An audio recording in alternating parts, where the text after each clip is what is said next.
in our regular football motif here. You see the blue fanfare around us. That means it's time to talk all things New York Football Giants. Sad week for us Giant fans, I won't lie.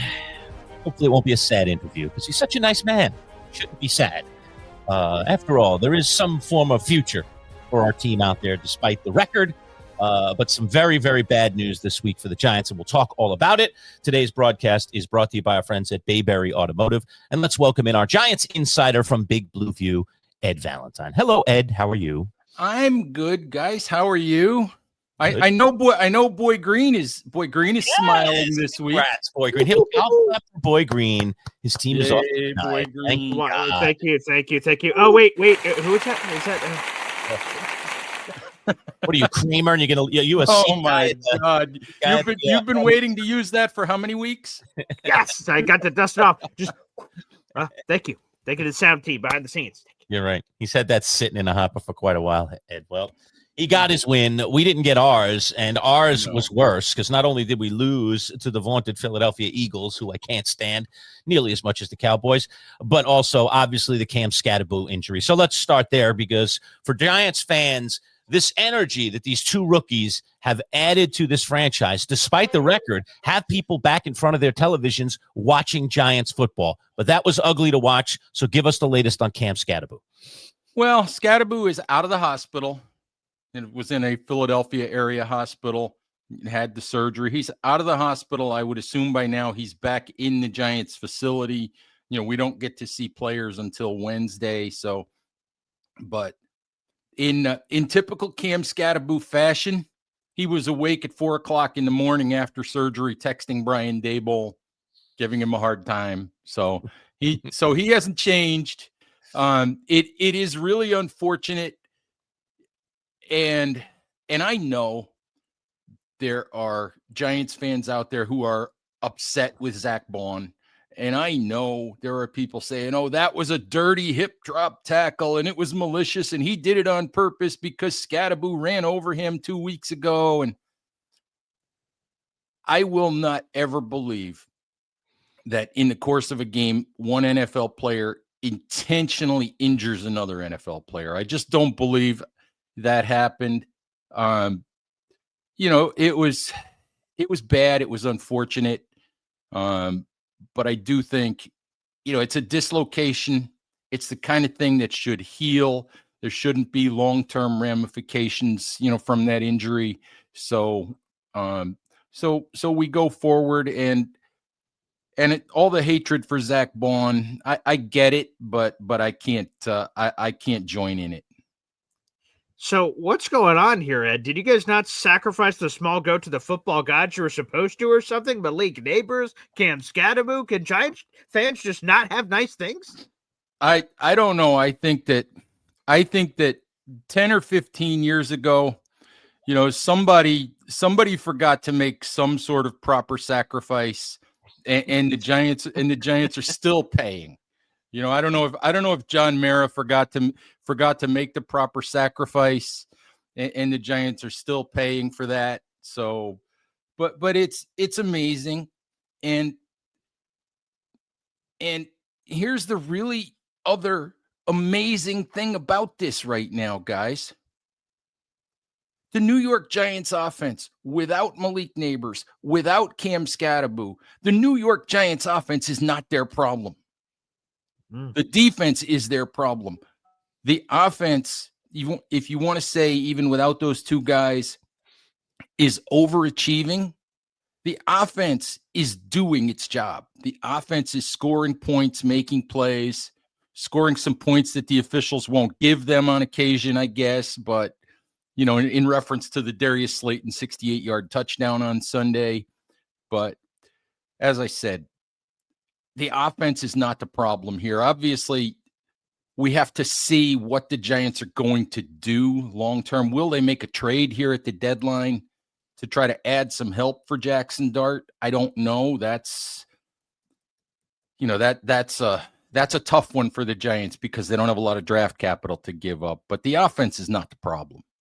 Well, let's go to the defense. And one of the most controversial moments, Ed, is this tush push thing. It's been a big drama point. It was a big drama point during the offseason as it seemed like the league was putting their thumb on the scale to potentially get rid of the play. They were unsuccessful in those attempts. And this season, there has been a lot of drama. And I think the biggest drama point happened in this second Giants-Eagles game where Jalen Hurts is doing a tush push. He stretches the ball out, getting the benefit of the play's still alive. Ball gets ripped out from his hands from Kayvon Thibodeau. Thibodeau seemingly falls on a fumble, but the refs instead rule up, forward progress was stopped, but they gave him the ball all the way up into the fumble. So it seemed like the forward progress wasn't stopped until he got all the way there, and then they magically, randomly just decide when that's in, non-reviewable play, Giants get screwed. Like, man, it seems like the tush push just needs to be stricken for the record. The refs clearly can officiate, and I think the Giants got screwed.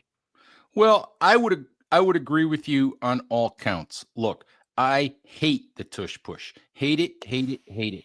It's rugby, okay? It's not football, it's rugby. And beyond that, it's crystal clear that the NFL cannot officiate it, okay? The NFL simply cannot officiate it, whether it's false starts, whether it's spotting the ball, whether it's being able to know when the play is dead. And look, the Giants did not lose on Sunday because of the officiating crew. And yet that's a much more representative game in final score if that game is officiated properly. Okay. In reference to that play, I have so many problems with it. Okay. First of all, Kayvon Thibodeau clearly slapped the ball away from Jalen Hurts while the play was still live. You listen to the replay of it. The officials clearly didn't blow the whistle until after Kayvon Thibodeau had the ball in his hands. They retroactively ruled forward progress. And you're ruling forward progress when the tush push, as it's designed, is clearly in progress with players behind Jalen Hurts pushing him forward. That's what it's designed to do. And Kayvon Thibodeau made a fantastic play that he didn't get rewarded for, and it ended up costing the Giants a touchdown. Officials make mistakes. I get it. But you can't retroactively decide that forward progress was stopped when you didn't blow the whistle and stop forward progress. As I said, I just think if you can't properly officiate the play, then it shouldn't be in the game. Yeah, I think it's going to go sooner rather than later, but couldn't be soon enough. All right, Ed, you mentioned the defense, so let's dig in here and talk about what is wrong with the Giants' defense. I mean, let's dissect it a little bit. I have a couple of particular questions, but in a general sense, what is going wrong with this Giants' defense, and where do you see a need for either change or improvement? Okay, do we have about 4 hours? It was a good question, right? Do we have about 4 hours? Look, blame Shane Bowen if you want, and Shane Bowen deserves plenty of the blame. Call for Shane Bowen to be fired if you want. I thought maybe he would be fired, after the debacle in Denver. But you're halfway through the season. The personnel's not going to change. Even if you fire Shane Bowen with 9 games to go, the scheme's not going to change that much. It can't at this point because you don't have an offseason and a training camp to install a new defensive scheme. You don't have time to do that. So firing Shane Bowen midseason might not be the answer, even though it's a popular opinion. Okay. I don't see a planet on which, whether Brian Daboll is the head coach or not next year, I don't see a planet on which Shane Bowen can be the defensive coordinator in 2026. There's too much water under the bridge. There's too much failure. There's too many continuous mistakes where guys make a mistake and don't seem to learn from it. And when guys don't learn from it, when they make the same mistake over and over and over, that has to be at least partially because of the message they're getting from the coaching staff or or the message they're not getting from the coaching staff. But look, when you go week after week after week, and a player, specifically, let's talk about Darius Muasau, the inside linebacker. The next time Darius Muasau jumps into the right gap to defend the run might be the first time. Okay? The next time Brian Burns and Tay Banks set the edge to contain a run to the outside might be the first time. Ooh. Okay? The next time Tyler Nubin makes a tackle in the open field, and look, it wasn't Tyler Nubin's fault that he got stuck one-on-one with Saquon Barkley on that 65-yard run, but the next time he takes the right angle and makes a tackle in the open field to prevent a big play might be the first time. Okay? And you can go on. And, oh, by the way, is Dexter Lawrence playing this year? Is Dexter Lawrence actually playing this year? Right? And that makes a humongous difference. Okay. Dexter Lawrence is the best player that they have on the football team when he's playing like Dexter Lawrence. And Rakeem Nunez-Roches, Elijah Garcia, and I think, and I know Roy Robertson Harris, all three of those players have more sacks than Dexter Lawrence this year. Jeez. Okay. Dexter has a half a sack on the season, and he's made one impact play, the ball that he batted up in the air and returned, down by the goal line. I think almost that was against the Chargers, near touchdown. Yes. That's the only real impact play that he's made all year long. So at some point, and guys, you watch Sunday, missed tackle after missed tackle after missed tackle too. At some point, we can blame Shane Bowen all we want, and he's not the right defensive coordinator for this Giants football team. But guys have to look themselves in the mirror when they know they're responsible for setting an edge, and they don't do it over and over and over. When they know what run gap they're responsible for, and they don't fill it. When they can't make tackles in the open field. When guys consistently run through them. Guys have to look themselves in the mirror. So Carl Banks on the Believe in Giants podcast the other day, Carl Banks went off on Dexter, and he went off on a lot of the defensive players. And I couldn't blame him. I couldn't blame him at all. Because as I said, there's blame for everybody, but it's embarrassing to give up. Do you know how many carries Tank Bigsby had before Sunday? Barely any. I know he had one. Yeah. He had one, and he gained 104 yards in 9 carries on Sunday. And that's more embarrassing than giving up 150 yards to Saquon. Let's be honest about it. And that's a fantasy dream in a bye week is what that is right there. That's for sure. Left on the waiver wire, I'll pick up Tank. Ooh, it goes 9, not bad. Ed, let me just ask you one further question here on Lawrence. Is there any tread at all that he's hurt? Is there any tread at all that he's Rocky and Rocky 3? He's just gotten the money. He's eating McDonald's these days. He's just not right. What do you make of the fact that Lawrence isn't playing good football? Because I thought he came into the season looking like he could have a rip-roaring time this year, and it has not happened. Guys, I wish I knew, all right? I will say this. I don't know if he's still bothered or if his offseason training was interrupted by the dislocated elbow that he had last year, that put him on IR. I go all the way back to the Pro Bowl games.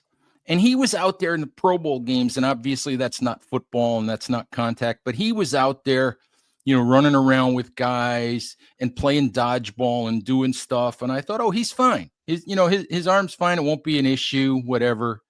But he barely worked all spring.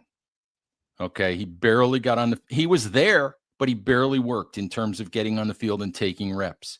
Same thing in training camp. He barely worked. He was there every day. He did the individual drills every day. When they went into 11 on 11, he would take a rep here and a rep there, maybe a couple reps, and then go to the sideline. He barely worked all year, all spring and all summer.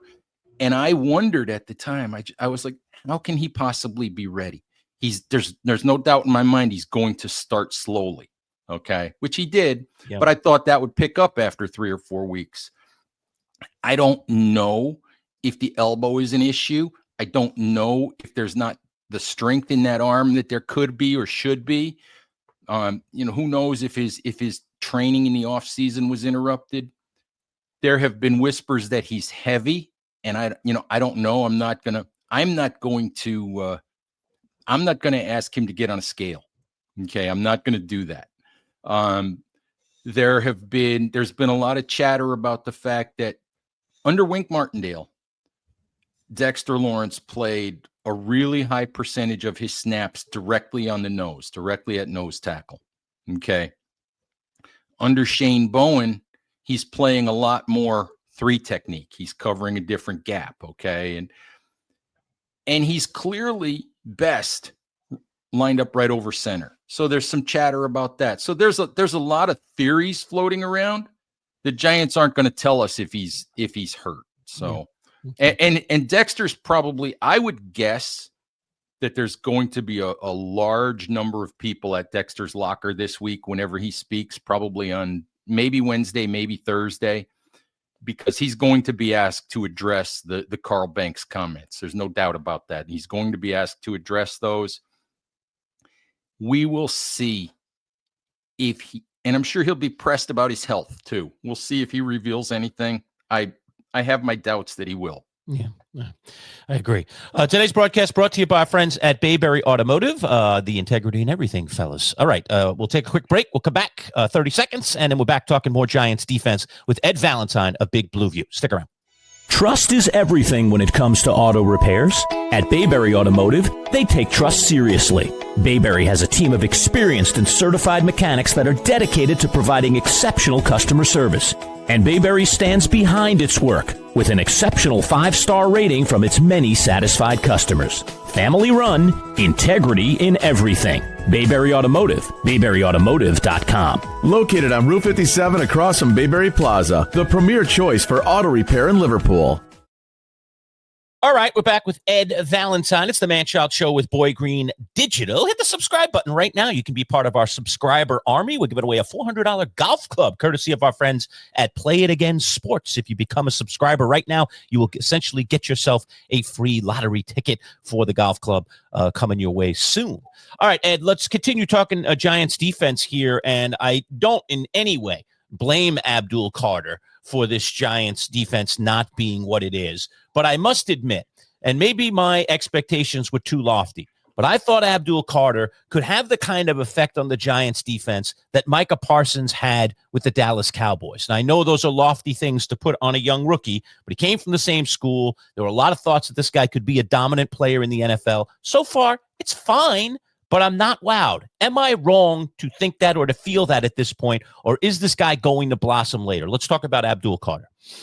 I don't necessarily think that you're wrong, okay? Because the stats are what they are. I think he's got a half a sack on the season. And if you look at it, he's got a lot of pressures. He's been around the quarterback. He's got a lot of quarterback hits. But that's all nice. But the actual impact, game-changing plays haven't been there yet. Micah Parsons as a rookie, I'm just looking at it right now. Micah Parsons as a rookie had 13 sacks and was first team All-Pro. Okay. That's not going to happen for Abdul Carter. That's not going to happen. It's not like he's been horrible. Okay. And you can argue that, well, some of the sacks that Brian Burns gets, some of the sacks that other guys get are because of pressures created by Abdul Carter. And that's all nice. But that's not what you drafted him number 3 overall to do. You need more. You need actual plays. You need actual sacks. You need forced fumbles. You need plays that he makes directly that change games, and they haven't been there yet. I believe that they will come eventually. I do. I believe they will come, but I think it's fair to be a little bit disappointed so far, even though the overall numbers, the pressure rates, and all of that tell you that he's been really good. You still have to finish the play, and that's the part he hasn't done. What it kind of feels like to me, Ed, is like Kayvon Thibodeau 2.0. It's just like, all right, like I thought this guy was going to come on the scene and be a game wrecker. I thought this guy was going to really give other defenses problems and they'd have to double team him. And Thibodeau has evolved and he's gotten better. And I'm kind of happy in where he is right now, but I'm still not wowed. And Carter just seems it's on the same path. That's what it feels like to me. Yeah, I get it. I think that Carter is a more explosive, more natural, more gifted pass rusher. Okay. Kayvon gets a lot of his sacks. He does a lot of his work with pure power. He does a lot of his work with effort and with sort of cleaning up things. You know, guys will get flushed and Kayvon's there to clean them up. But I see the comparison because you drafted Kayvon number 5 overall, thinking that he was going to be what Aiden Hutchinson is, okay? Or he was going to be what TJ Watt is. Correct. And he hasn't been that. And you drafted Abdul Carter thinking he's going to be what Micah Parsons is or something close to that, and it hasn't been there yet. Maybe it will be, but and we can argue about whether three edge defenders, is too many, whether the fit with Burns and Thibodeau and Carter works because they have to move guys around. We can argue about, whether Shane Bowen is the right defensive coordinator, for those guys. But yeah, I can't argue with the feeling that what you expected from Carter isn't what you've gotten so far. It's very fair. Ed, fantasy football, really. But it's sort of masked as a real Giants question. Cam Skattebo, pour out the violins. That sucks. He was a fun football player to watch, but now that he's out for the foreseeable future, Tyrone Tracy, is he the lead back now? Or are they going to have some sort of a committee approach? What's the plan there? Well, Tyrone Tracy will obviously be the lead back. I mean, they really did have a committee. The plan always was really to have a committee with Tracy and Cam Skattebo. Look, let's not forget, Tyrone Tracy is not Saquon Barkley, okay? But Tyrone Tracy basically didn't play for the first 4 or 5 games of last season. He was on the roster and only touched the ball a couple times, okay? But he still finished with more than 800 yards rushing. He still finished with close to 1,200 total yards of offense. Tyrone Tracy is a good player, okay? Devin Singletary's had a nice career. He's not a great running back. Probably a good number 2 back at this point. But it's not like they don't have anybody to give the ball to. What Skattebo brings that nobody else brings is that infectious attitude, that personality, that slam your head into somebody and get 3 extra yards, and then celebrate like crazy. It's the attitude, that Skattebo brings that you miss, as much, if not more, than the talent. All right, let's talk about the upcoming schedule, Ed. Look, the Giants, we said it at the beginning of the season, it just doesn't get any easier. And this coming weekend, it'll be the 49ers. You want to talk about a problem for a defense. Kyle Shanahan is the chief problem guy when it comes to creating problems for an opposing defense. 49ers really, really diversify their offense very, very well. We may also see the return of Brock Purdy in this game. He's been getting closer and closer to returning. Not that Mac Jones has been all that bad. So let's talk about the problem the Giants have to deal with this coming weekend, and that is the San Francisco 49ers. The breaks just never seem to come for the Giants, do they? I don't know. This is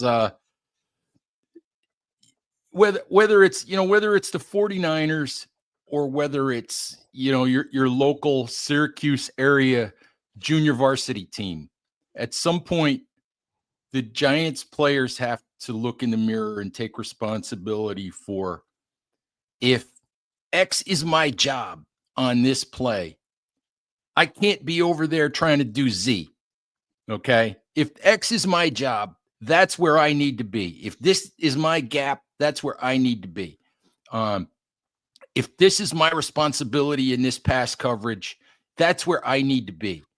And whether that's coaching, whether that's players not paying attention, whether that's players just saying, I'm not listening to the coach and I'm doing whatever the heck I want. I don't know, but there's way too much of that going on with the Giants, and it almost doesn't matter who they're playing against. I think that was my point. It's if they're not going to do what they're supposed to do, if they're not going to play their assignments, then they're going to continue to be the worst run defense in football. How did Steve Spagnuolo ever get away? That's really my question these days. Thanks, yeah. Don't get me started there. The Giants have, and you know this, Ed, you're a Giants historian. The Giants have had an incredible array of defensive coordinators over the history of their franchise. I mean, it's remarkable going back before Bill Parcells, but, Belichick, obviously, we know. They have had a real great pedigree for defensive coordinators, so that we find ourselves in recent years in these very deep, dark times when it comes to, the bread and butter of this franchise. The defensive coordinator seems unyieldy, and it's difficult when some of those defensive coordinators are doing phenomenal jobs for other franchises, like Steve Spagnuolo is doing for. Absolutely. When it comes to Spags, go back to the end of 2017. Okay. Now we all know that Steve Spagnuolo had a miserable tenure as head coach of the St. Louis Rams. Okay. Steve Spagnuolo loves the New York Giants franchise. At the end of that 17 season, when they fired Ben McAdoo and Jerry Reese, Spagnuolo was the interim head coach for the final 4 games. I don't know if it would have worked, guys. I don't know if it would have worked, because I don't know if Steve Spagnuolo would have learned from his tenure as head coach in St. Louis. But you hired Pat Shurmur, whose tenure in Cleveland was as bad as Steve Spagnuolo's tenure in St. Louis as your head coach. And since that time, you've gone through Shurmur, Joe Judge, with Jason Garrett as his offensive coordinator, now Brian Daboll. And I can't help but wonder how this would have turned out if the Giants had just given Steve Spagnuolo the head coaching job in 2018. When he was right there, and as you said, with that long history of defensive coordinators, and if you want to throw in an offensive guy like Sean Payton, having had a great coaching career as well. So many assistant coaches have gotten away from the Giants franchise and gone on to do great things as head coaches elsewhere, that it's a travesty. But like I said, I don't know if that would have if it would have worked. But in retrospect, I think there's a big part of me that wishes that Spags had gotten that job in 2018. Who knows what could have happened? Just going back one more time to looking ahead for the Giants with this row of murderers row of teams they've had to face. The San Francisco 49ers, they got smacked in the face by Houston. I lone wolf that one last week. Just want to pat myself on the back for that one. Thank you very much. But I'm sure that they're going to be playing very angry heading in here. So what do you make of the Giants 49ers NFC clash and all their issues? Well, look, I do not see the San Francisco 49ers. What are they, 5-3 at this point? Yes. I do not see the San Francisco 49ers as any sort of a great football team. Okay. All right. I look at this for the New York Giants. It's a winnable game, like a lot of their games. I think they have shown, against the Eagles the first time, against the Chargers, for 3 quarters against the Broncos. They have shown that they can play with the best teams in the league. They've shown that they can put up some points. They can at times play good defense. The question is, can they do it? Can they do it all the time? And the other question becomes, at 2-6, at 2-6, I don't think we're there yet. But when do guys start polishing up their golf clubs for the off season? When do guys start to let the thought creep into their mind that there might be a new head coach in town next year? So when do they check out on the rest of this season? So, I mean, I don't expect that to happen yet. I don't think Jackson Dart will. I think Jackson Dart will do everything he can not to allow that to happen. But at some point, I think it's human nature. If it gets to 2-12 or whatever, guys are going to check out. Yeah. I just wonder, Ed, so Dart and Skattebo, going back to where we started this whole conversation, have had this amazing impact as rookies on this Giants team in terms of the energy, all right, in terms of hope, okay, in terms of all the things that Giant fans have they're looking for something to cling on.